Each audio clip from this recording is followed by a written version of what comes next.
गुरुवे नमः। श्रीचैतन्यमनोभीष्टं स्थापितं येन भूतले स्वयं रूप कदा मह्यं ददाति स्वपदान्तिकम्। हे कृष्ण करुणा सिन्धु दीनबन्धु जगत्पते गोपेश गोपिका कान्त राधा कान्त नमोस्तुते। तप्त काञ्चन गौरांगी राधे वृन्दावनेश्वरी वृषभानुसुते देवी प्रणमामि हरिप्रिये। पञ्चाकल्पतरुभ्यश्च कृपा सिन्धुभ्यैव च पतितनां पावनेभ्यो वैष्णवेभ्यो नमो नमः। श्रीकृष्ण चैतन्य प्रभु नित्यानंद श्री अद्वैत गदाधर शिवसादि गौर भक्त वृंद। हरे कृष्ण कृष्ण कृष्ण हरे हरे, हरे राम राम राम हरे हरे।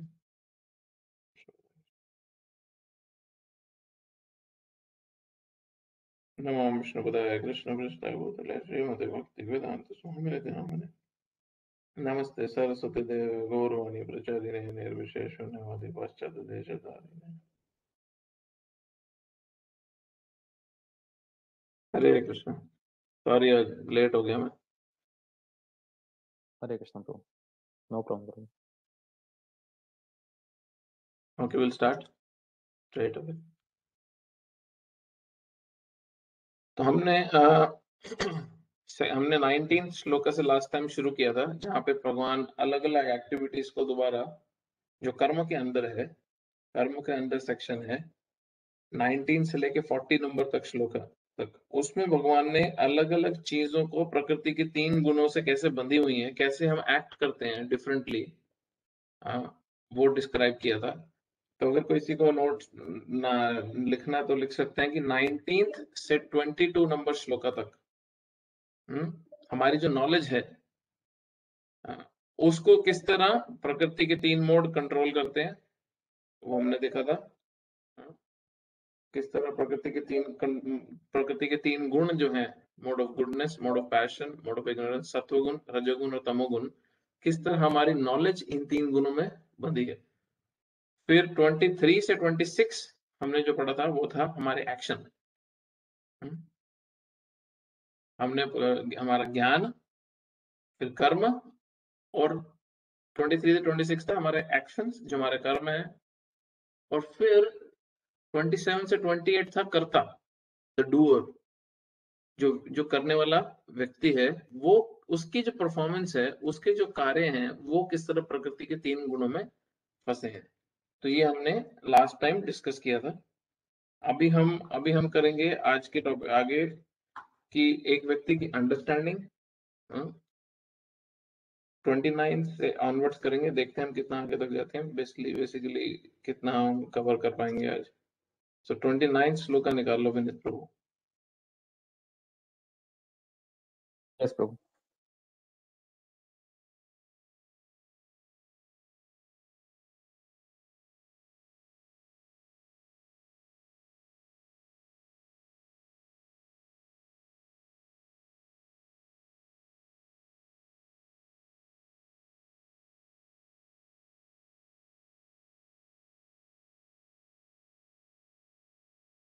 मैं लास्ट टाइम भी बता रहा था कि जब तक हम ये प्रकृति के 3 गुणों के डिवीजन को नहीं समझ पाएंगे या नहीं देख पाएंगे कि किस तरह हम पे हावी हो रहे हैं प्रकृति के लोअर मोड्स जो हैं, निचले गुण हैं, तब तक इससे बाहर निकलने का सोल्यूशन नहीं मिलेगा। केवल सेंटिमेंटल डिवोशन से हम बाहर नहीं निकल पाएंगे। हमारे को शास्त्र का ज्ञान चाहिए, वो तलवार चाहिए जिसके माध्यम से हम अपनी इग्नोरेंस को, अपने तमोगुण को काट सकें। Very important. ओके, तो 29 श्लोक, ये हमारी बुद्धि, जो हमारी अंडरस्टैंडिंग है, हमारी इंटेलिजेंस, बुद्धि के बेस पे, उसमें 3 प्रकार की डिवीजन कैसी होती है तीनों गुणों में, ये 29 से 32 तक हम पढ़ेंगे। बुद्धिर्वेदं दितिश्चैव गुणतस्त्रिविधं शृणु प्रोच्यमानम् अशेषेण पृथक्त्वेन धनंजय। हे धनंजय, अब मैं प्रकृति के 3 गुणों के अनुसार तुम्हें विभिन्न प्रकार की बुद्धि तथा धृति के विषय में विस्तार से बताऊंगा, तुम इसे सुनो। धृति क्या होती है? धृति का मतलब है डिटर्मिनेशन। के बारे में विस्तार से बताऊंगा। तात्पर्य, ज्ञान, ज्ञेय तथा ज्ञाता की व्याख्या प्रकृति के गुणों के अनुसार तीन तीन पृथक विभागों में करने के बाद अब भगवान कर्ता की बुद्धि तथा उसके संकल्प धैर्य के विषय में उसकी उसी प्रकार की बात कर रहे हैं। अभी पिछले जो श्लोक हमने पढ़े थे उसमें ज्ञान, नॉलेज, ज्ञेय सब्जेक्ट ऑफ नॉलेज, और ज्ञाता जो ज्ञेय मतलब एक्शन बेसिकली, ज्ञाता मीन्स जो व्यक्ति परफॉर्मर है, जो बेसिकली सोल की बात कर रहे हैं, जो व्यक्ति है उसको एक्शन को करने वाला, जो ज्ञान को प्राप्त करने वाला, वो इन तीन की व्याख्या भगवान ने प्रकृति के तीन गुणों के अनुसार पीछे करी। अब भगवान हमारी बुद्धि की, अंडरस्टैंडिंग की, और उसी प्रकार हमारे डिटर्मिनेशन, संकल्प शक्ति, संकल्प के डिवीजन करने वाले आगे श्लोकों में। अगला श्लोक,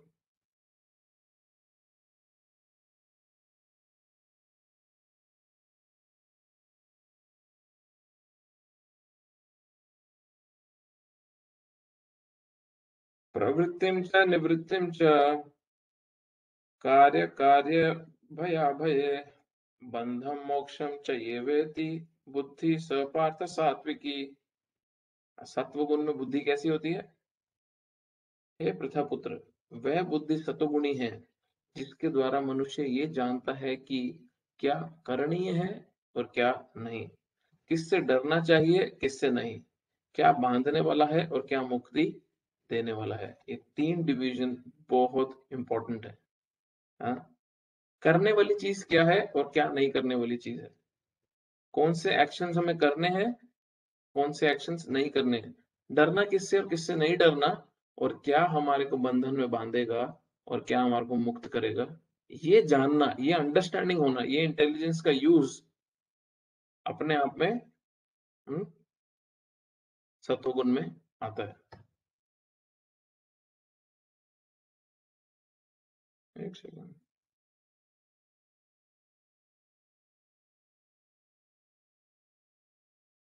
तात्पर्य, शास्त्रों के निर्देशानुसार कर्म करने का ये उन कर्मों को करना जिन्हें शास्त्रों के निर्देशानुसार कर्म करने को या उन कर्मों को करना जिन्हें किया जाना चाहिए प्रवृत्ति कहते हैं।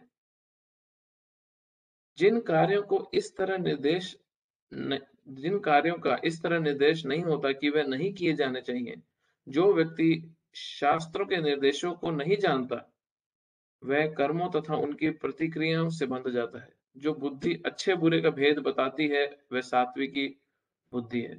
बेसिकली इसमें डिवीजन अगर करना है प्रवृत्ति और निवृत्ति मार्ग में, प्रवृत्ति मार्ग जो है शास्त्रों को फॉलो करके काम किया जाना चाहिए। बहुत बारी हमारे को ये बड़े इंटरेस्टिंग है तीनों, अगर आप केयरफुली देखो क्या करना चाहिए क्या नहीं, डरना किससे चाहिए किससे नहीं, और क्या बांधेगा और क्या लिबरेट करेगा। तो बहुत बारी हमारे को ऐसा लगता है जब हम रूल्स वगैरह फॉलो करते हैं, शास्त्रों में दिए हुए नियमों को फॉलो करते हैं, तो कैसे बोल सकते हो कि तुम फ्री हो?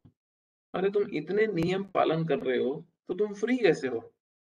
हाँ, हम देखो हम फ्री हैं, हम पे कोई रूल लागू नहीं होता, हमें जो खाना है हम खा सकते हैं, जिसको मर्जी मार के खा सकते हैं। हाँ, हमें जो पीना है हम पी सकते हैं, नशा किसी प्रकार का कर सकते हैं, ड्रग्स लेना है तो वो भी ले सकते हैं। हाँ, हमारे को इससे रिश्ता बनाना बना सकते हैं, हमारे को जो मर्जी गलत काम करना हम कर सकते हैं, ये फ्रीडम है।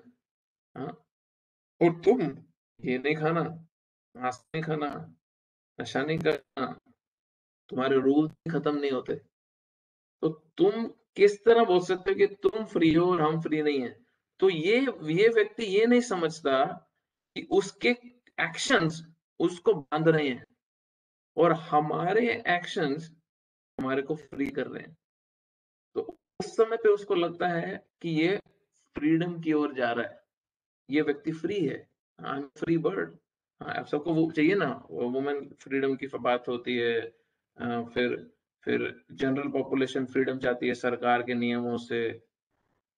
एवरीवन वांट्स फ्रीडम, बट किसी को ये पता नहीं है कि कौन से काम करने से फ्रीडम मिलेगी। इसलिए प्रभुपाद जी बड़ा इंटरेस्टिंगली बोलते थे कि ये जो नियम का पालन तुम करते हो ये स्वतंत्रता के नियम है। भले ही नियम पालन करते समय स्वतंत्र फील ना हो, बट ये फ्रीडम की ओर लेके जा रहे हैं। These rules are for freedom. एक बुक भी है एक महाराज की, वो है फ्रीडम बाय सरेंडर। आप सरेंडर करने से फ्री कैसे होंगे? आप जब सरेंडर किसी को करते हो, आप तो और बंधुआ हो जाते हो उसके। बट हाँ, केवल भगवान और भगवान के शुद्ध भक्तों की शरण में जाने से ही फ्री व्यक्ति एक्चुअली में होता है। और ये फ्रीडम क्या है? ये इटर्नल फ्रीडम की ओर हमें लेके जा रहा है, where we are free from this cycle of birth and death. इस जन्म मृत्यु के चक्र से, इस दुख संसार से, जितने की जितनी प्रॉब्लम से हम गुजर रहे हैं, इससे फ्री होंगे। हाँ, बच्चा पैदा होता है। अभी इमेजिन करो ना, अभी सब अपने अपने लाइफ बिता रहे हैं, बच्चा पैदा होता है, वापस एबीसीडी सीखता है, फिर स्कूल जाता है रोता धोता, के माँ बाप पढ़ाते हैं, समहाउ और अदर अपने स्कूलिंग खत्म करके कोई कोर्स में लगता है, करियर की सोचता है, फिर करियर की सोच के उसको कोई जॉब वगैरह ढंग की मिलती है, फिर पार्टनर ढूंढने लगता है कि पार्टनर अच्छा मिल जाए, वो गलत ना मिले कहीं पार्टनर मुझे, पार्टनर मिलता है उसको।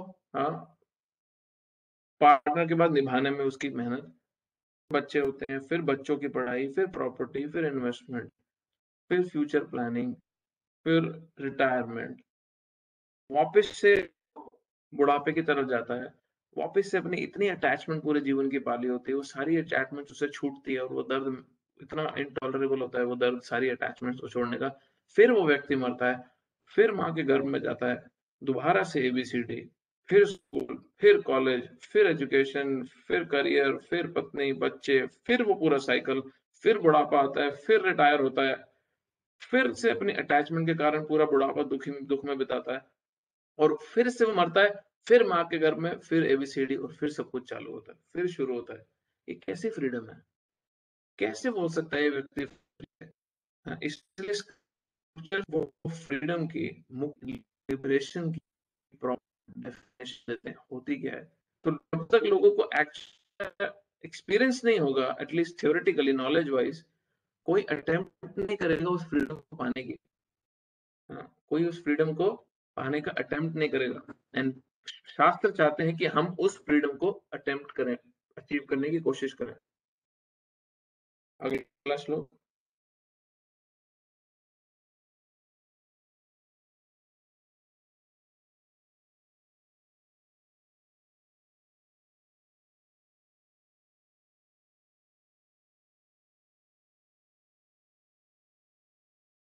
यया धर्मम अधर्मम च कार्यम चाकार्यमेव च आयथावत् प्रजानाति बुद्धि स पार्थ राजसी। अब रजोगुण में बुद्धि कैसी होती है, ये बड़ा इंटरेस्टिंग है, हम खुद ही देखेंगे हम रजोगुण और तमोगुण में कैसे फंसे हुए हैं।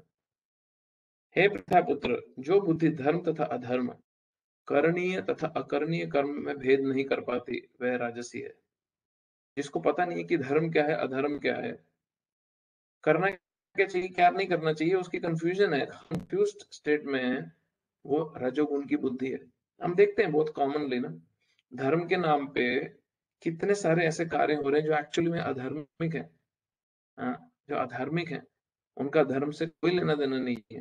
हाँ, कितने सारे ऐसे कार्य हैं, कितनी बारी धर्म के नाम पे जानवरों की हत्या की जाती है। हाँ, कितनी बारी बलि चढ़ाई जाती है जानवरों की धर्म के नाम पे, बट वो अधार्मिक कार्य है। धर्म के नाम पे जिहाद किया जाता है, लाखों के लाखों, हजारों हजारों लोगों को मारा जाता है। बॉम्बे में जब उन्होंने अटैक किया था, जब वो कसाब को पकड़ा था उन्होंने, तो कसाब जिसने बॉम्बे में जो एक पकड़ा गया था टेररिस्ट, जब ओपन फायरिंग करी थी उन्होंने एयर स्टेशन पे और ताज होटल में, तो उससे पूछा था, तो पूछ रहा था, वो बोल रहा, उसके अपने इंटरव्यू में बोल रहा था कि हमें ये सिखाया गया कि जितने ज्यादा लोगों को हम मारते जाएंगे, उतना जल्दी जन्नत मिलेगी और उतने ही जन्नत में जाके सहूलियत मिलेगी, पूरे मिलेंगी एंजॉय करने के लिए। तो धर्म के नाम पे कितना अधर्म का काम किया जा रहा है, टोटली रजोगुण और उससे भी निचले तमोगुण में हम आगे पढ़ेंगे कैसे आता है। पता ही नहीं है करना क्या चाहिए, क्या नहीं करना चाहिए, पता ही नहीं है। हम सारे कितने बोल्डली बोलते हैं, हाँ, हम धर्म का पालन करते हैं, लोग लड़ मर जा रहे हैं हिंदू धर्म के नाम पे। पता ही नहीं है हिंदू धर्म का डेफिनेशन क्या है। मैं पहले भी क्लास में एक बार बता रहा था, कुछ साल पहले इंटरनेशनल सारे इंटरफेथ मीटिंग हुआ था, पूरे वर्ल्ड फेथ मीटिंग हुआ था और मेलबर्न को चूज किया था उन्होंने मीटिंग के लिए उस समय पे। तो जितने भी वर्ल्ड रिलीजन के लीडर्स थे, सब उसको अपने-अपने रिलीजन को रिप्रेजेंट करने मेलबर्न आए थे। बहुत बड़े स्केल पे मीटिंग था ये। I think Melbourne exhibition centre में था।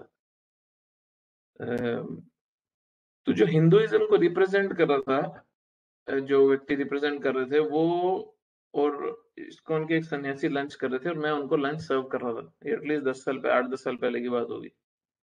और मैं जब उनको लंच सर्व कर रहा था तो वो जो सन्यासी थे इस्कॉन के, उन्होंने वो हिंदू लीडर से एक सिंपल क्वेश्चन पूछा कि आप पूरे वर्ल्ड प्लेटफॉर्म पे, मतलब प्रैक्टिकली सारे वर्ल्ड और रिलीजन के लीडर्स आए हुए हैं और आप हिंदुइज्म को रिप्रेजेंट कर रहे हो, हिंदुइज्म की परिभाषा क्या है? मैं सच्ची में बोल रहा हूँ, भगवद गीता मेरे सामने है, वो आंसर नहीं दे सके कि हिंदुइज्म की परिभाषा क्या है। किस तरह वो हिंदुइज्म को वर्ल्ड प्लेटफॉर्म पे जेन्युइन एक्चुअल तरीके से रिप्रेजेंट करेंगे जब वो उसकी डेफिनेशन तक नहीं जानते, जब वो जानते नहीं कि क्या है ये, हाँ, तो प्रेजेंट कैसे किया जाएगा? फिर इसको ऑटोमेटिकली बहुत अलग-अलग तरीके से प्रेजेंट किया जाएगा कि हाँ, सबके अपने-अपने मत हैं, सबके अपने-अपने मत हैं, तो सबके अपने-अपने पथ हैं। हाँ, जिसको जो पाना है, जिसको जो अट्रैक्ट जिस देवी देवता के प्रति आकर्षण है, वो उनकी पूजा कर ले और सब एक ही तरफ जाएंगे, सब भगवान को प्राप्त करेंगे। जोन सी मर्जी रोड पकड़ो, वो सारी फाइनल डेस्टिनेशन पे लेके जाएगी जाएगी। जो तुम्हारे को पालन करना है, जो तुम्हें बचपन से सीखे आ रहे हो, वही तुम्हारा धर्म है। और शास्त्र बोल बोल के, शास्त्र में इतना क्लैरिटी से सब लिख रखा है, धर्म की परिभाषा कोई इंटरेस्टेड नहीं है जानने में। उसके ऊपर कुछ महान लोग आते हैं, अपने को सो कॉल्ड गुरु साधु बताते हैं और वो धर्म की परिभाषा डिस्क्राइब करते हैं। वो पब्लिक को धर्म अपने हिसाब से बताते हैं और ऊपर से और चीटिंग। पहली पब्लिक कंफ्यूज्ड है, पब्लिक को पहले कोई इंटरेस्ट नहीं है शास्त्र पढ़ने में, कोई बिल्कुल बिल्कुल भी अट्रैक्शन नहीं शास्त्र पढ़ने की। ऊपर से कुछ डोंगी, कुछ ठगी गुरु आएंगे और वो और मिस इन्फॉर्मेशन देंगे, तो क्या होगा व्यक्ति का? उनको कब पता चलेगा धर्म क्या है, धर्म क्या है, करना क्या चाहिए, क्या नहीं करना चाहिए? हाँ, बहुत अच्छा एक श्लोक आता है उसमें, धर्मम तु साक्षात भगवत प्रणीतम। धर्म की स्थापना करने का केवल और केवल अधिकार भगवान को है। धर्म के नियमों का जो जो स्थापना करने का केवल और केवल अधिकार भगवान को है। धर्मम तो साक्षात भगवत प्रणीतम, केवल भगवत भगवान के हाथ में है ये। तो साधुओं का और भक्तों का क्या ड्यूटी है? उनका ड्यूटी है इस धर्म का एज इट इज प्रचार करना, ना कि तोड़ मरोड़ के अपनी सहूलियत से खुद को भगवान बता देना, खुद को ही महान बता देना और खुद का ही प्रचार करना शुरू कर देना धर्म के नाम पे। हम देखते हैं कितने सारे इंस्टीट्यूशंस हैं, उसमें हमें हमें हमें जो जो लीडर है, हमें उसी के बारे में पता है। हमें ये पता ही नहीं है कि वो भगवान के बारे में क्या बता रहा है। हाँ? तो ये बड़ी बड़ी दुख की सिचुएशन है कि जहाँ पे धर्म और अधर्म को लेके इतना अननेसेसरी केओस है। अगला श्लोक।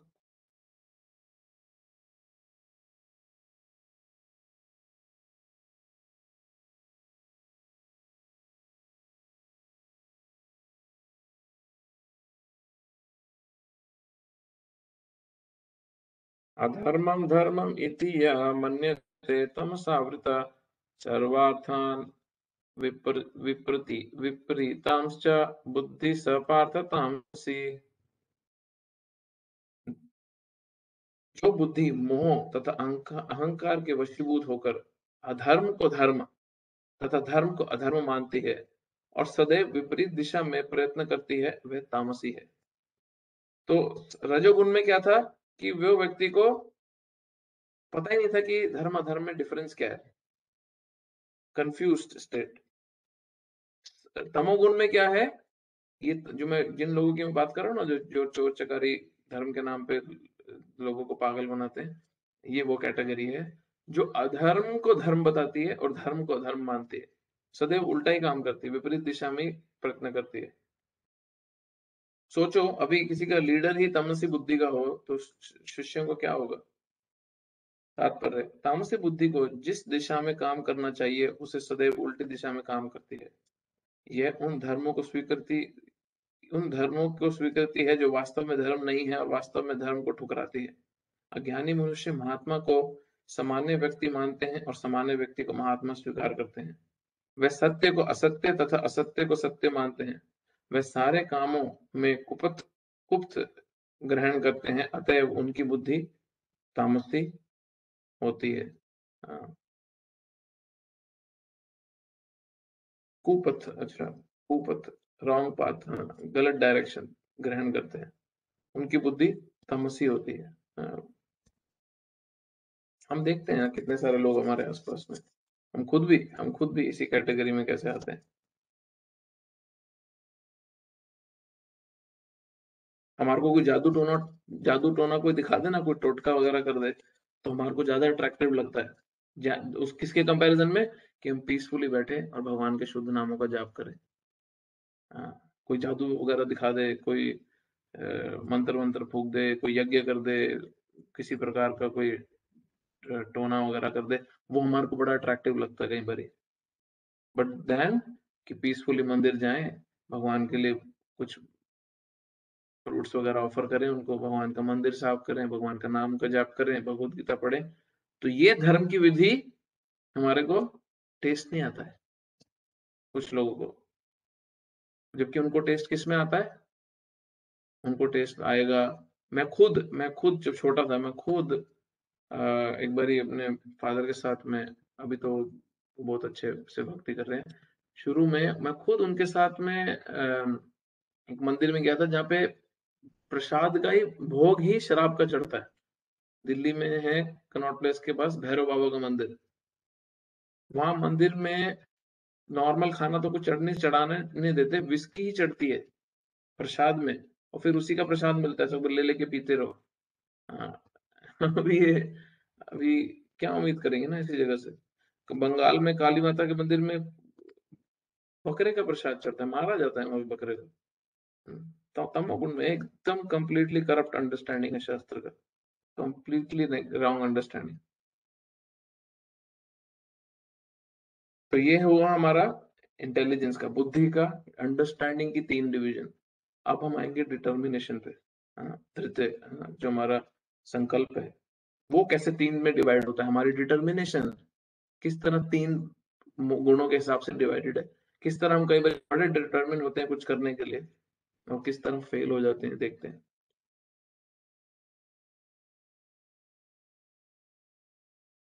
अगला श्लोक।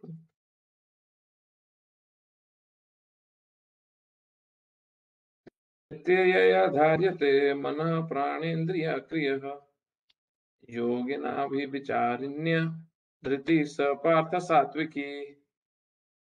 हे पृथा पुत्र, जो अटूट है, जिसके योगाभ्यास द्वारा अचल रहकर धारण किया जाता है, और जो इस प्रकार मन प्राण तथा इंद्रियों के कार्यकलापों को वश में रखती है, वह धृति, वह वो डिटर्मिनेशन सात्विक है।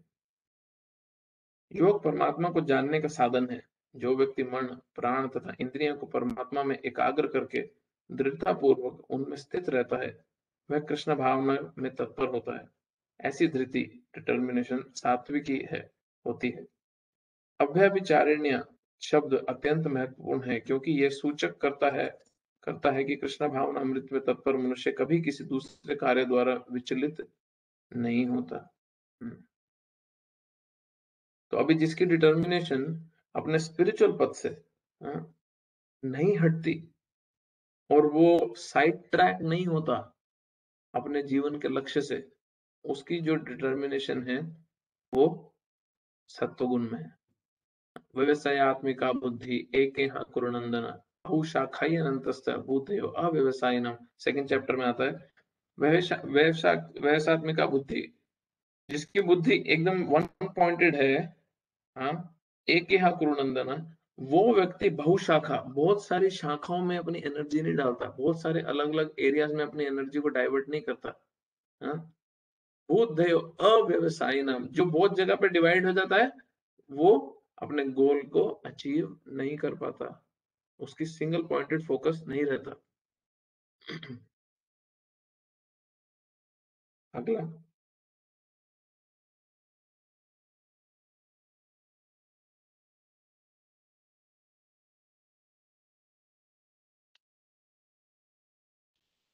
यया तो धर्म कामार्थं नृत्याधारित अर्जुन प्रसंगेन फलाकांक्षी धृति स पार्थ राजसी। लेकिन हे अर्जुन, जिस धृति से मनुष्य धर्म, अर्थ तथा काम के फलों में लिप्त बना रहता है, वह राजसी है। जो डिटर्मिनेशन व्यक्ति किस लिए यूज कर रहा है, धर्म, अर्थ और काम के लिए, वो रजोगुण में है। जो व्यक्ति धार्मिक या आर्थिक कार्यों में कर्म फलों का सदैव आकांक्षी होता है, जिसका एकमात्र इच्छा इंद्र तृप्ति होती है, तथा जिसका मन, जीवन तथा इंद्रियां इस प्रकार संलग्न रहती हैं, वह रजोगुण में होता है। वो रिलीजियस एक्टिविटीज तो करता है व्यक्ति, हाँ, पैसा वगैरह भी कमाता है, बट किस पर्पस के लिए करता है वो, उसकी डिटर्मिनेशन क्या है, धर्म का मंदिर में जाके दान दे देने की, हाँ, हर हफ्ते आके मंदिर में अपना सर झुका के माथा टेकने की, और पैसा कमाने के लिए क्या पर्पस है उसका, डिजायर क्या है, मेरी सेंसेस की एंजॉयमेंट कैसे हो। उसका कांस्टेंट मेडिटेशन ही यही है, और वो धर्म को इस पर्पस के लिए भी इस्तेमाल करता है, और वो डिटरमिन्ड है इस तरह का जीवन जीने में, हाँ? तो वो ऐसे प्रकार का व्यक्ति रजोगुण में है। और हम देखते हैं, मैं तो खुद अपने रिलेटिव्स में भी कितनों को जानते हैं, होपफुली हम इस कैटेगरी में नहीं आते कि हम भगवान का नाम, भगवान की सेवा, भगवान का दर्शन करने इसलिए आते हैं कि किस तरह हमारे मटेरियल लाइफ और इम्प्रूव और मेरे और एंजॉयमेंट बढ़ा सकूं। अगला श्लोक।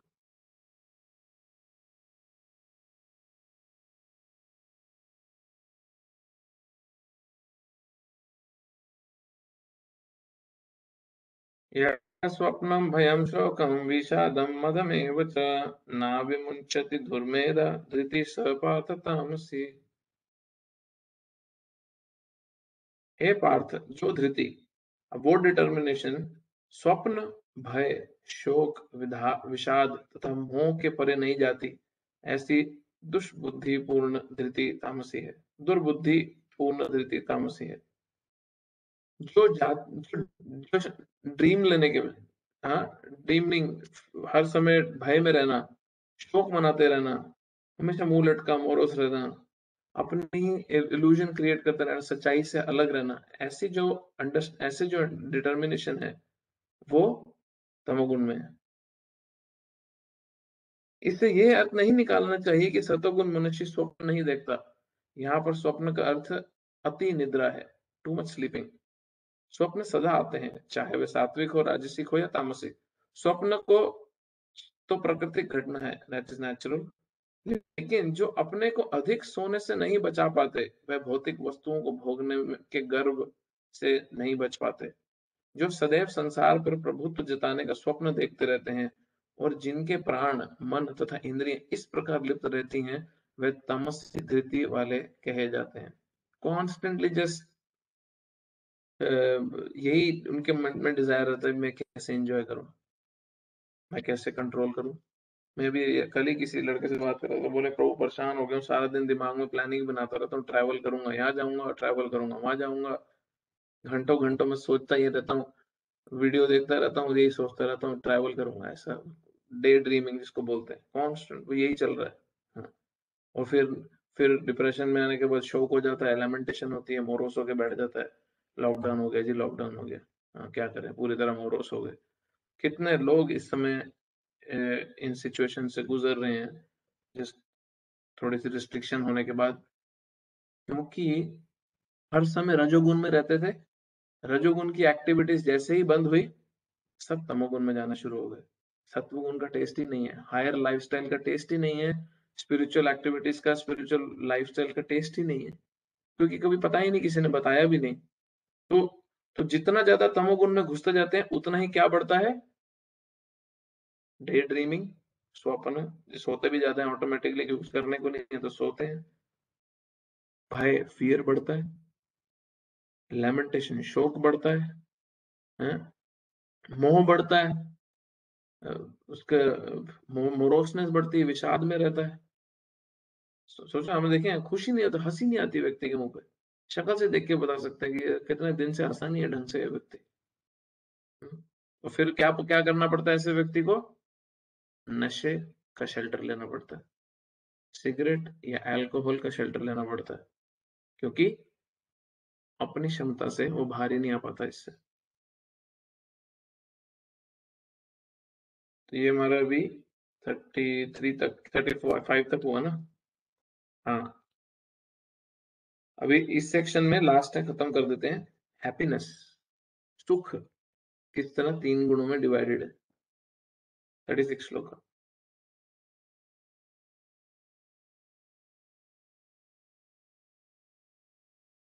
सुखम त्वम इदानीं त्रिविधम शृणु मे भरतर्षभ, अभ्यासाद् रमते यत्र दुःखान्तं च निगच्छति।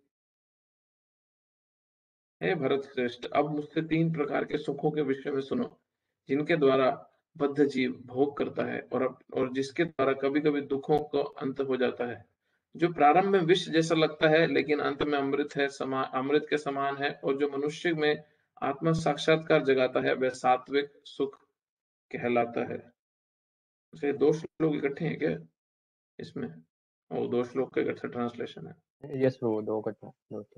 ओके, मैं अगला भी पढ़ लेता हूँ पहले।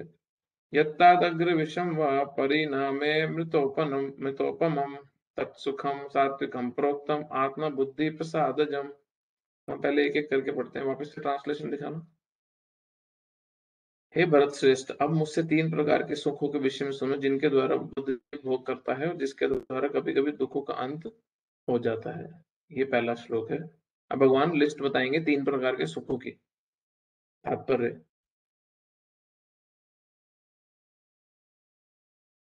बद्ध जीव भौतिक सुख भोगने की बारंबार चेष्टा करता है। बद्ध जीव किसकी बात कर रहे हैं? हमारी। हाँ, हमारी बात कर रहे हैं। वो बार बार कोशिश क्या करता है? किसी तरह सुख मिल जाए। अलग अलग चीजों से ट्राई करता रहता है, गैजेट्स के through, online, internet, dating sites, chatting, entertainment, TV, friends, just name it. हम अलग अलग तरीके से कोशिश करता है किस तरह सुख मिले। इस प्रकार वह चर्वित चर्वणानाम करता है। बड़ा अच्छा है। चर्वित चर्वणानाम का मतलब है च्यूइंग द च्यूड। जो पहले ही चबा के थूक दिया गया है, वापस से उसमें से रस ढूंढने की कोशिश करता है। लेकिन कभी-कभी ऐसे भोग के अंतर्गत वह किसी महापुरुष की संगति से भावबंधन से मुक्त हो जाता है। दूसरे शब्दों में, बद्ध जीव सदा ही किसी न किसी इंद्र तृप्ति में लगा रहता है। लेकिन जब सुसंगति से यह समझ लेता है कि यह तो एक ही वस्तु की पूर्णावृत्ति है और उसमें वास्तविक कृष्ण भावनामृत का उदय होता है, तो कभी-कभी वह ऐसे तथाकथित आवृत्तिमूल आवृत्तिमूलक सुख से मुक्त हो जाता है। बेसिकली हमारा एक बड़ा मेजर प्रॉब्लम है, और वो है कि हम ये जो रिपिटेटिव सो कॉल्ड हैप्पीनेस है, बार-बार च्यूइंग द च्यूड, सेम चीज़ को हम में से सब जानते हैं, एक्चुअली थ्योरेटिकली हम सब जानते हैं कि हमसे ज़्यादा अमीर लोग कोई एक्स्ट्रा खुश नहीं है। हमसे ज़्यादा प्रॉपर्टी जिनके पास है वो एक्स्ट्रा खुश नहीं है। बट हम फिर भी वो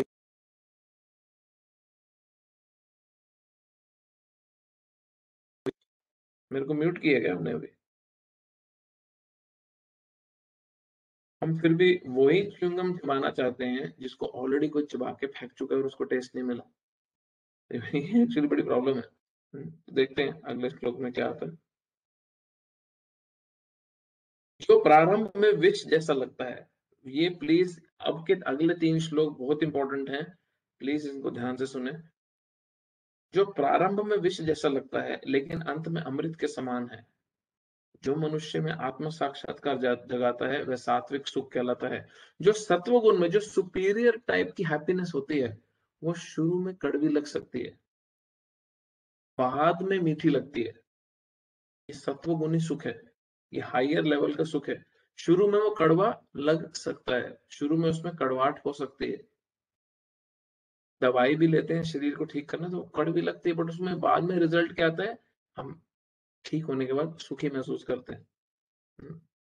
नीचे, आत्म साक्षात्कार के साधन में मन तथा इंद्रियों को वश में करने तथा मन को क्या लिखा है, आत्मेंद्रित करने के लिए नाना प्रकार की विधि विधानों का पालन करना पड़ता है। ये सारी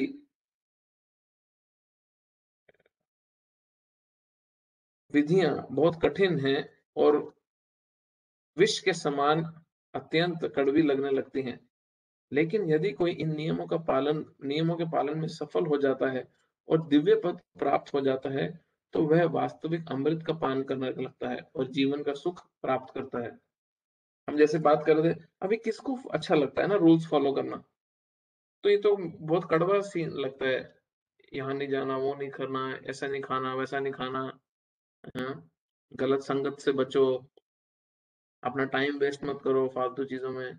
तो ये शुरू में ऐसा लगता है कि वो कड़वा है, बट जैसे-जैसे हम थोड़ा समय भी बिता लेते हैं, बाद में जब हम इससे मुक्त जब हम फ्री होके पीछे मुड़ के देखते हैं कि अरे मैं नहीं फँसा इसमें, मैं निकल गया हूँ इस बुरी आदत से, तब आपको अमृत का टेस्ट आने लगता है। हाँ, और भक्ति में सेम है ऐसा। शुरू में हम माला करते हैं, मंदिर आते हैं, हम नॉलेज सुनते हैं, हमें लगता है ओह यस ह्यूमन लाइफ को वेस्ट नहीं करना। चलो जी चलो, अपने को भक्ति में लगना है, कुछ ना कुछ थोड़ा-थोड़ा, थोड़ा-थोड़ा भक्ति आगे बढ़े। और फिर हम नेचुरली अपनी इंटेलिजेंस को यूज़ करते हैं, सत्व गुण में लाके सोचते हैं कि यार मैं थोड़ा समय ये जीवन में थोड़ी कठिनाई पाल लेता हूँ, थोड़ा सा तपस्या कर लेता हूँ, एक साफ-सुथरा जीवन जीने का प्रयास करता हूँ, ताकि मेरा फ्यूचर सुखी हो, ताकि मैं परफेक्ट कर सकूँ इस जीवन को और आगे इटर्नल हैप्पीनेस की ओर जा सकूँ। तो ये इंटेलिजेंस अच्छी समझदार बुद्धि का लक्षण है। ये हैप्पीनेस को अचीव करने के लिए हमें सारी मेहनत करनी चाहिए। आगे की 2 हैप्पीनेस हम देखेंगे जिसमें हम एक्चुअली फँसे हुए हैं अभी। जो हमारा रूटीन जिसमें हम रूटीन तरीके से फँसे हुए हैं, वो हम देखते हैं अभी रजोगुण और तमोगुण की कैसी होती है।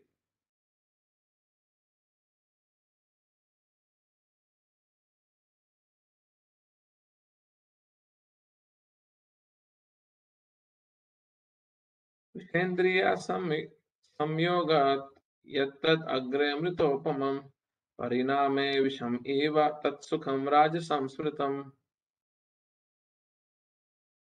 जो सुख इंद्रियों द्वारा उनके विषयों के संसर्ग से प्राप्त होता है और प्रारंभ में अमृत तुल्य तथा अंत में विष तुल्य लगता है, वह रजोगुणी कहलाता है। हम्म, जो सुख इंद्रियों द्वारा अभी सेंसेस को जब सेंसेस के पास में कांटेक्ट में आते हैं, सेंसेस को उनके ऑब्जेक्ट के कांटेक्ट में लाते हैं, तो बहुत अमेजिंग लगता है।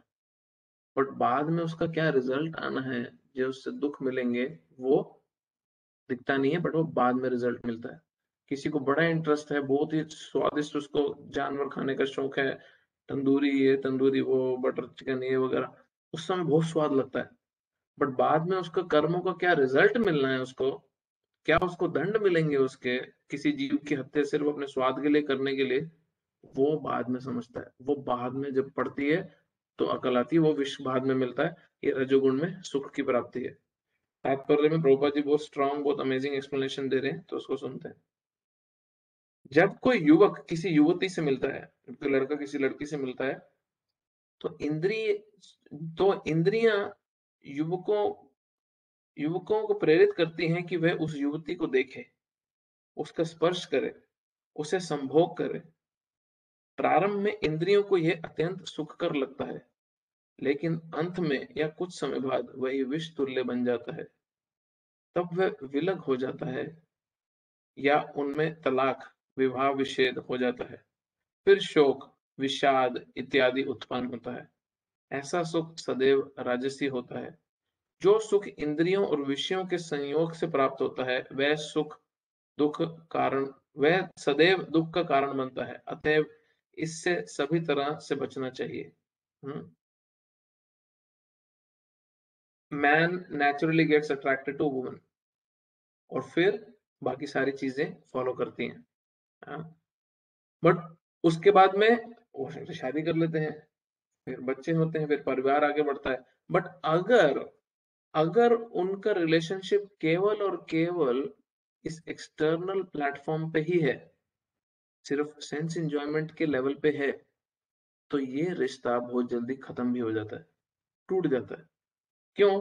क्योंकि अगर तुम सिर्फ एक दूसरे के अगर पति पत्नी सिर्फ एक दूसरे को फिजिकल लेवल पे एंजॉय करने का ही कोशिश कर रहे हैं, तो बहुत जल्दी कोई और दूसरा मिल जाएगा एंजॉय करने के लिए, जो बेटर हैप्पीनेस तुम्हें बेटर एंजॉयमेंट प्रॉमिस करेगा। मिलेगी वहां पे भी नहीं, बट एटलीस्ट प्रॉमिस मिलेगा।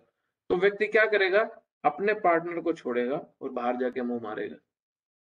हम्म इससे घर में टेंशन और घर में तलाक तक की, सेपरेशन तक की बात भी आ सकती है। बट अगर कोई व्यक्ति इस लोअर लेवल की अंडरस्टैंडिंग से ऊपर उठता है और अपने परिवार में, अपने परिवार के प्रति ड्यूटी के रूप में काम करने लगता है, भगवान को अपने परिवार के सेंटर में रखता है और अपने पति-पत्नी के बीच में जो और बच्चों के बीच में जो रिश्ता है, वो भगवान के सेंटर्ड है, भगवान के अराउंड रोटेट कर रहा है, तो ऐसे परिवार में व्यक्ति अपनी सेंसेस की एन्जॉयमेंट के लिए रिश्ते को नहीं पाल के रखता। तुम मेरी पीठ को जाओ, मैं तुम्हारी पीठ को जाऊँगा। अभी मुझे कोई और मिल गया अच्छे से मेरी खुजली करने के लिए, अब मुझे तुम नहीं चाहिए। हाँ? फिर आदमी है तो बाहर जाके अफ़ेयर चलाता है, औरत है तो छुप के अफ़ेयर चलाती है। ये किस लिए हो रहा है? क्योंकि केवल और केवल रिश्ता, उसका आधार अपनी सेंस एन्जॉयमेंट ही था। हाँ? क्योंकि वो सेंस एन्जॉयमेंट था, तो वो व्यक्ति ऑटोमैटिकली जहाँ पे नया प्रॉमिस मिलेगा, अच्छा प्रॉमिस मिलेगा सेंसेस को एन्जॉय करने का, वहाँ पे मुँह मारेगा। बट अगर भगवान को बीच में रखेंगे और अपनी ड्यूटी समझ के अपने परिवार के प्रति सेवा करते रहेंगे, तो ये तमोगुण से उठ के सत्वगुण में आ जाएँगे और फिर भले ही कड़वा लगे अपने परिवार का पालन करना, बट उसका जो मेन फाइनल रिजल्ट मिलेगा वो बहुत स्वीट होगा, बहुत ही नेक्टेरियन होगा, अमृत तुल्य होगा बाद में। अगला आखिरी श्लोक आज का।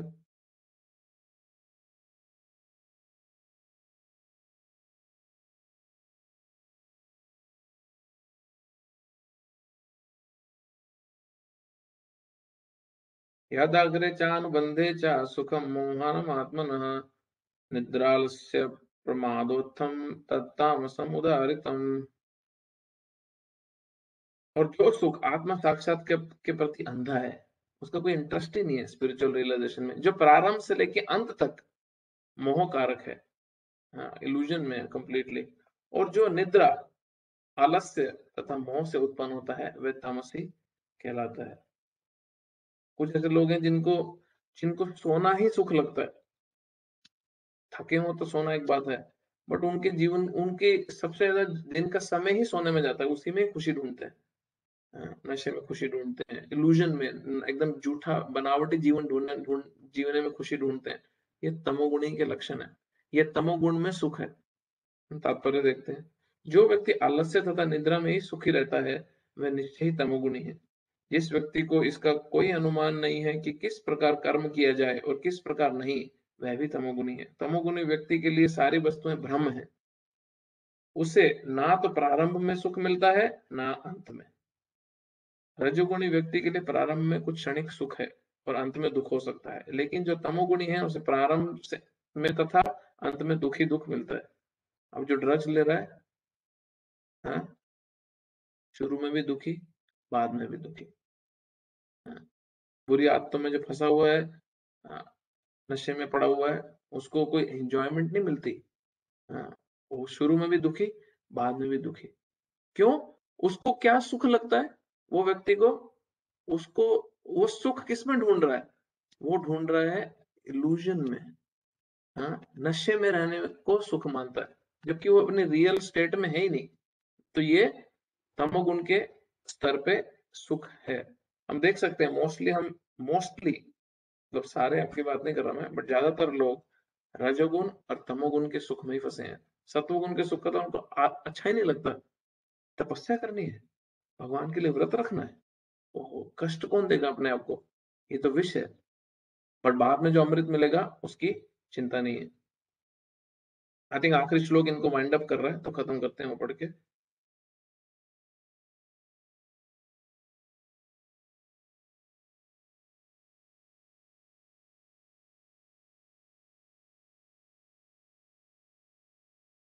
नातदस्ति पृथिव्यां च वा दिवि देवेषु वा पुनः सत्त्वं प्रकृतिजैर्मुक्तं यद्भिः इस लोक में, स्वर्ग लोकों में या देवताओं के मध्य में कोई भी ऐसा व्यक्ति विद्यमान नहीं है जो प्रकृति के 3 गुणों से मुक्त हो। वेरी इंपॉर्टेंट श्लोक है। हाँ? भगवान इस श्लोक में समग्र ब्रह्मांड में प्रकृति के 3 गुणों के प्रभाव को संक्षिप्त विवरण दे रहे हैं। इस लोक में, हमारे लोक में, स्वर्ग लोक में या देवताओं के मध्य कोई भी ऐसा व्यक्ति नहीं है जो प्रकृति के 3 गुणों में ना फँसा हो। अभी हम एक व्यक्ति अपना जीवन देवताओं की पूजा में लगा दे और ये भूल जाता है कि अरे वो भी प्रकृति के 3 गुणों में बंधे हुए हैं। भले ही वो सत्व गुण में हो, देवताओं के कार्य सत्व गुण में होते हैं। तो वो मुक्त कैसे करेंगे हमारे को, उनकी वर्शिप जब हम करेंगे, उनकी पूजा करेंगे, तो वो हमारे को कैसे मुक्त कर सकते हैं, इन तीनों गुणों से बाहर निकाल सकते हैं, जब वो खुद तीनों गुणों में फँसे हैं। कृष्ण ने इस श्लोक में एक बहुत ही इंपॉर्टेंट टॉपिक को समराइज करके छोड़ दिया। कि पूरे ब्रह्मांड में सब इस 3 गुणों में फँसे हुए हैं, भगवान के अतिरिक्त, भगवान के परे। तो ये हमारा सेक्शन खत्म हुआ। नेक्स्ट हम करेंगे साकाम से निष्काम कर्मयोग तक का सफर, और वो है हमारा अगला चैप्टर 41 से 48 तक। वो बड़ा इंटरेस्टिंग होगा, क्योंकि बहुत सारे लोगों को लगता है कि कर्मयोग बहुत अच्छी चीज है अच्छी, पाप से तो बहुत ही अच्छी है, बट उनको ये डिफरेंस नहीं समझता कि साकाम कर्मयोग और निष्काम कर्मयोग क्या होता है, और सकाम से प्रोग्रेस करके निष्काम कर्मयोग तक कैसे जाना है। क्योंकि आपको याद दिला दूं, ये चैप्टर में योगा लैडर है, योग का लैडर है पूरा, कर्म योग से, ज्ञान योग से, अष्टांग योग से, भक्ति योग, ग्रेजुअली प्रोग्रेस कर रहे हैं हम। तो ये सीढ़ी चढ़ रहे हैं अभी हम इस चैप्टर में, पूरी भगवद गीता का एक समरी चल रहा है। कोई क्वेश्चन है किसी का? आज का खत्म हो।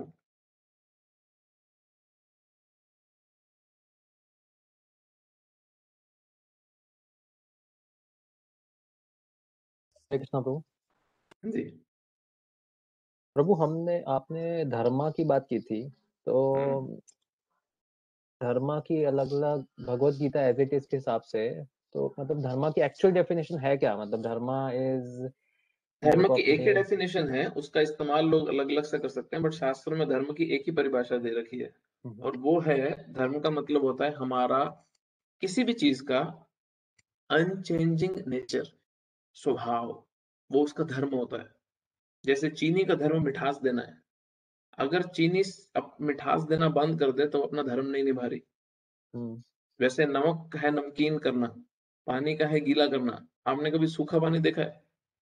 अगर वो सूखा है तो वो पानी नहीं है, उसके फॉर्म चेंज हो गई है, केमिकली कुछ चेंज किया है उसके अंदर, तो वो अपने धर्म से विरुद्ध काम कर रहा है। उसी तरह आत्मा का, जीव का, हमारा सोल का भी धर्म है। वो क्या है कि हम कॉन्स्टेंटली किसी ना किसी की सेवा में हर समय लगे रहते हैं। कोई देश की सेवा में रहता है, कोई परिवार की, कोई जीव जंतु की, कोई नेचर की, हाँ, कोई अपने बॉस की सेवा में लगा है, कोई पत्नी बच्चों की सेवा में लगा है, जिसके पास कोई रिश्तेदार नहीं है, रिटायर होके बैठा है, वो कुत्ता लेके बैठा है, बिल्ली लेके बैठा है, वो कुत्ते बिल्ली की सेवा में लगा हुआ है। कॉन्स्टेंटली हम सेवा कर रहे हैं। तो ये हमारा धर्म है, सेवा करना। बट सनातन धर्म, जो हाईएस्ट अंडरस्टैंडिंग है धर्म की, उसका मतलब है कि आत्मा जो परमानेंट है, वो अपना पूरा का पूरा जीवन बिता देती है इन टेम्पररी चीजों की सेवा करने में। सब कुछ टेम्पररी है, जितने लिस्ट हमने दी है, बॉस, परिवार, देश, जीव जंतु, प्रकृति, सब। वो व्यक्ति जो खुद सनातन है, सनातन का मतलब होता है एटर्नल, जिसका कभी जन्म नहीं होता, मृत्यु नहीं होती, सोल एटर्नल है, सोल सनातन है।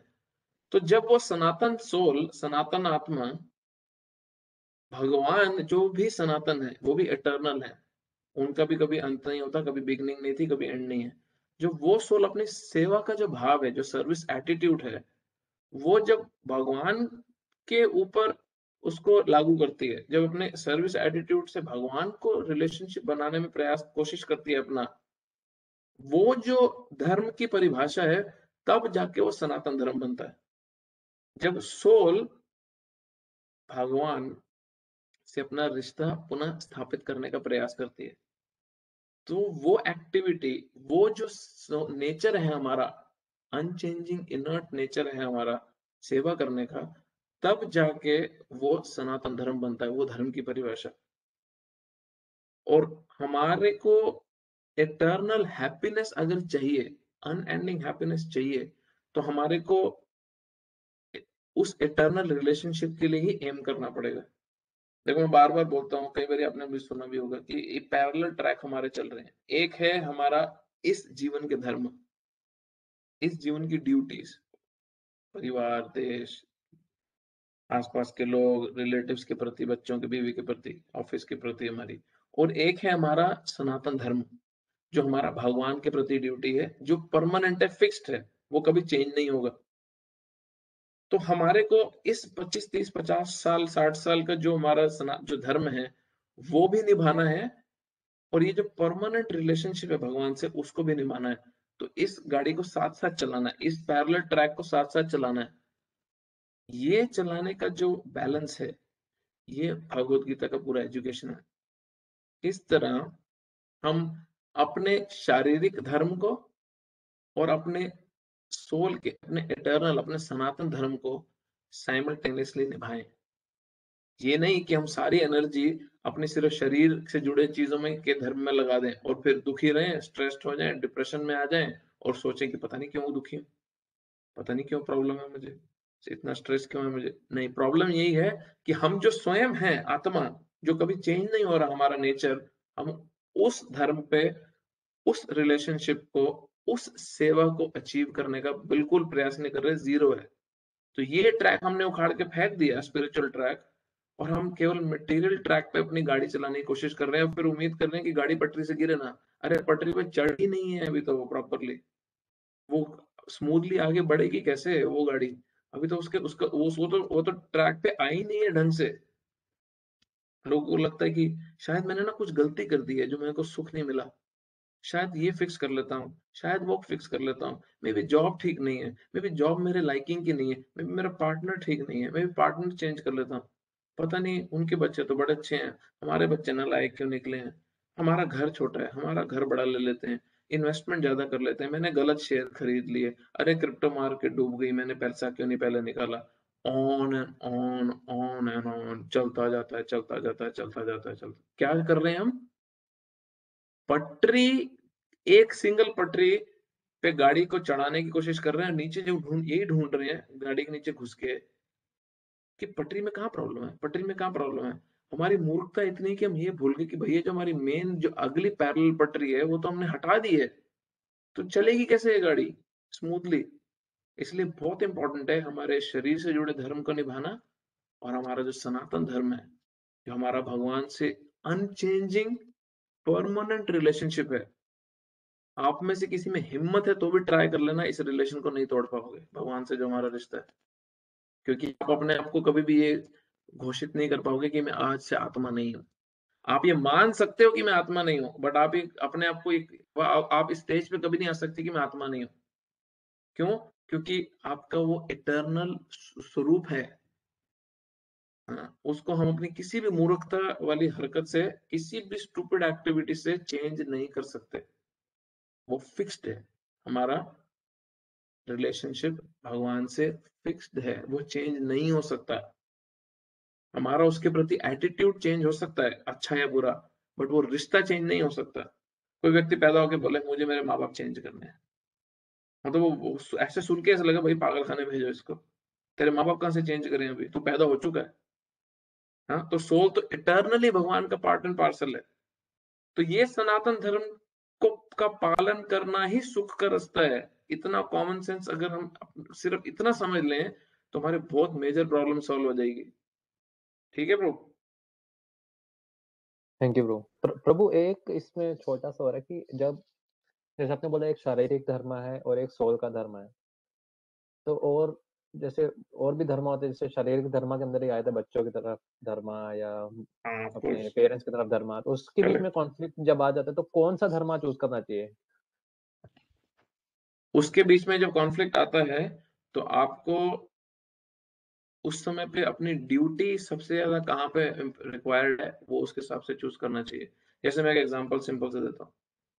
अभी कोई शादी करके लड़की आती है, हुँ? पति के घर पे, और वो बच्चा अपने माँ-बाप से बहुत अटैच्ड है। तो अगर वो पति उस समय पे अपने माँ-बाप को फ़ेवर करे और पत्नी को ना फ़ेवर करे,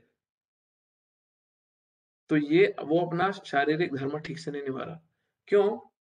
क्योंकि वो लड़की अपना घर छोड़ के तुम्हारी शरण में आई है, तो उसको शेल्टर देना पहले ज़्यादा ज़रूरी है। ये एक सिंपल एग्ज़ाम्पल मैं आपको दे रहा हूँ। तो बहुत बारी लड़के ये गलती करते हैं क्योंकि उनको नहीं पता होता, और माँ-बाप भी ये गलती कर देते हैं कि वो अपनी सिक्योरिटी के कारण, जो लड़की आई होती है शादी करके फॉर एग्ज़ाम्पल, उसको नेग्लेक्ट कर दिया जाता है माँ-बाप की सिक्योरिटी के कारण। बट नहीं, अगर दोनों में से चूज़ करना है तो पति की पहली ड्यूटी पत्नी बनती है। इसका मतलब ये नहीं कि माँ-बाप उसकी ड्यूटी नहीं है, बट मैं दोनों में से एक अगर चूज़ करने की बारी आती है, तो पत्नी आती है, क्योंकि माँ-बाप ने बच्चे का शरण नहीं लिया हुआ। पत्नी सब कुछ छोड़ के अपने पति का शेल्टर लेने आई है। तो एक सिंपल उदाहरण दे रहा हूँ मैं आपको, मटेरियली भी अगर कैलकुलेट करना है, बट इसमें फिर इंटेलिजेंस यूज़ करके कि दोनों को किस तरह बैलेंस किया जाए जिससे माँ-बाप के प्रति भी हमारी ड्यूटीज़ खराब ना हो, वो करना चाहिए। But but I am just saying, वैसे ही जब बच्चों की बारी आती है, तो एज़ पेरेंट, क्योंकि उसको उनको पैदा किया है, तो आपका ज़िम्मेदारी है कि उनको क्वालिटी टाइम दिया जाए, मटेरियली भी और स्पिरिचुअली भी। और वो हम अपने किसी कारणों से नहीं देते। इसलिए ये बहुत इम्पोर्टेंट है कि हस्बैंड वाइफ घर में एक बहुत हेल्दी एनवायरनमेंट रखें, अगर वो अपने बच्चों को एक हेल्दी फ्यूचर देना चाहते हैं तो।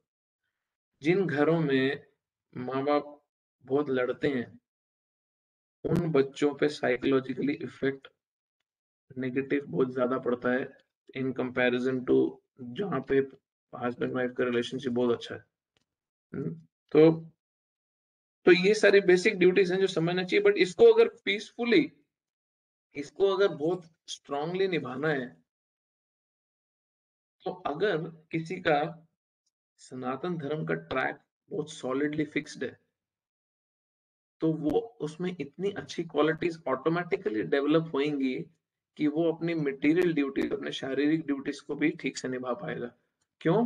क्योंकि that person has developed many good qualities, और वो सेल्फिश नहीं होगा अपने मटेरियल रिलेशनशिप में, वो बहुत गिविंग होगा, केयरिंग होगा, नेचुरली सेंसिटिव होगा। क्यों? क्योंकि भगवान के साथ वो ऑटोमैटिकली उनकी सेवा करके अच्छी क्वालिटीज़ एक्वायर कर रहा है। तो ओवरनाइट नहीं होता, टाइम लगता है इसमें, बट बेसिकली जितना हम स्पिरिचुअली एस्टैब्लिश होते जाएँगे, हस्बैंड वाइफ दोनों मिलके, ऐसा नहीं कि वाइफ अच्छे से भक्ति कर रही है और हस्बैंड को इंटरेस्ट ही नहीं है, तो नेचुरली लड़ाई होने का चांस रहेगा, क्योंकि एक कॉमन प्लेटफॉर्म पे बन गई। तो इट्स वेरी इंपॉर्टेंट कि हस्बैंड वाइफ एक साथ भक्ति में आगे बढ़ें, दोनों सेम पेज पे रहें, तब वो अपनी अच्छी क्वालिटीज़ को अपनी मटेरियल लाइफ में भी एक्सप्रेस कर पाएँगे, और अपनी ड्यूटीज़ को भी आप नेचुरली अच्छे से निभा पाओगे बच्चों के प्रति भी। This is my understanding. अब मैं सिंगल आदमी हूँ, मेरे को ज़्यादा डिटेल पता नहीं है इस सब की, जितना मुझे समझता है मैं आपको बता दिया। Thank you, Prabhu. No, this is so helpful. अभी मैं Thank you, आश्रम में Prabhu. रहता हूँ, मेरे को इतना घर का डिटेल नहीं रहता, बट जितना मैंने अपने माँ-बाप से देखा है, जॉइंट फैमिली में पला-बड़ा हूँ, तो मेरी समझ यही है कि अ, और भी क्वेश्चन है किसी का?